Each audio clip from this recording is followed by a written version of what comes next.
জয়রাম। সত্য স্মরণের সন্ধানে এ প্রসঙ্গে প্রাণায়ামের কথা বলতে হয়।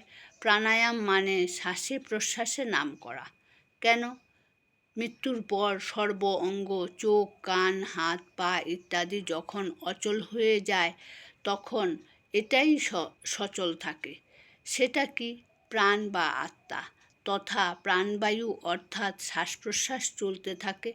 মৃত্যুর আগে যে যা ভাবে, মৃত্যুর পরে তাই প্রাপ্ত হয়। তাই সারা জীবন শ্বাসে প্রশ্বাসে নাম করলে, অর্থাৎ অভ্যাস করলে শ্বাস প্রশ্বাসের সঙ্গে নামটি যুক্ত হয়ে যায়। মৃত্যুর পূর্বে শেষ শ্বাস প্রশ্বাসটি, অর্থাৎ প্রাণবায়ু, নামকে নিয়ে বেরিয়ে গেলে নামের দেশেই, অর্থাৎ সত্যের দেশে তথা নিত্যানন্দ ধামে গতি হবে, আর ফিরে আসতে হবে না। জগত্তা ন নিবেতন্তে তদ্ধাম পরং মম। গীতার কথা অকট্য, তাই গুরু প্রাণায়ামের কথাই বলেন। জয় রাম, জয় সত্যনারায়ণ।